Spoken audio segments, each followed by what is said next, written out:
Hello friends, this is Dan Carlton, founder of the Paragraph Project and Planner U. Today I want to share with you something I call the world's most efficient discussion guide.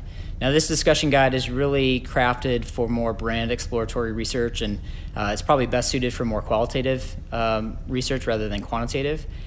What this is ultimately going to provide you is 6 questions that I think will do a good job of creating a well-rounded view of the power and strength of a brand and how it could potentially intersect with consumers' lives. So let me just show you a framework here just to kind of ground the thinking a little bit. If you have taken part in our online course, the Creative Brief Writing course, you will see this within that course, and this will look familiar to you. But for those that haven't, I just want to quickly mention this as background. So this is what we call the proposition wheel. And essentially what it says is that any great message typically is rooted in one of these 6 different dimensions. So you can talk about the attributes of the products, the benefits, how it's used, the users of the product, the ethos of the company behind the product, and then the role that that type of product plays within the world at large. So again, you can get more details about this and how to use it as a brainstorming tool for coming up with propositions for creative briefs or messaging platforms and that sort of thing. You can get that from that Creative Brief training course. I'll link to that below. But another way to use this tool is to start to think about what are the few questions that I need to ask within each of these different kind of dimensions so that I'm making sure that I'm getting a well-rounded view of how people feel about a specific product.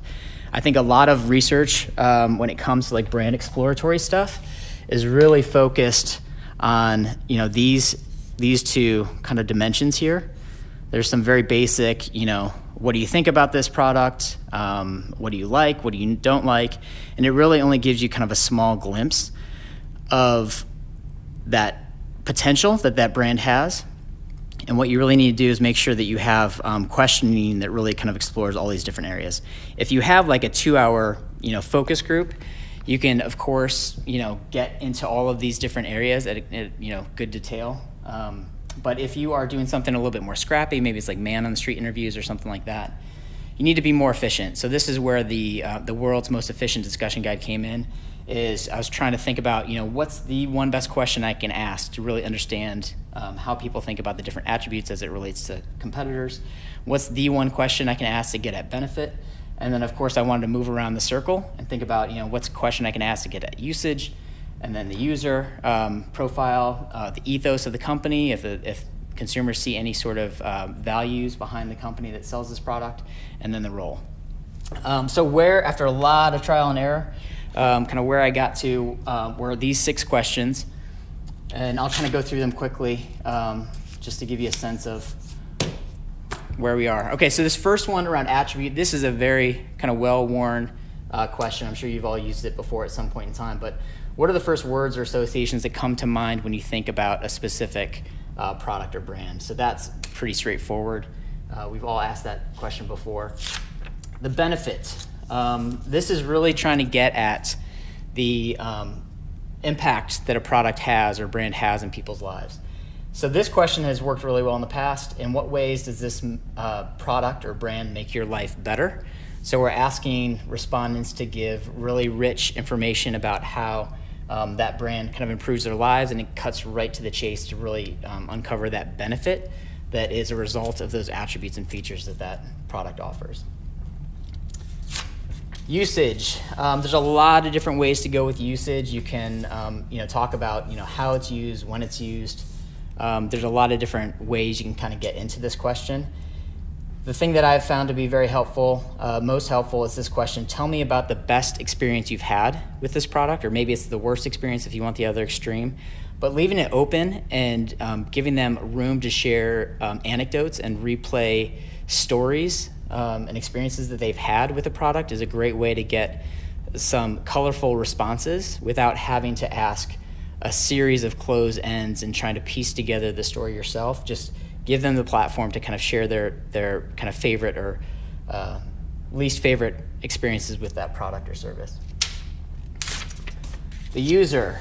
So for this, describe the type of people that use this product. Is it a person like them? Is it someone different? What are the similarities and differences?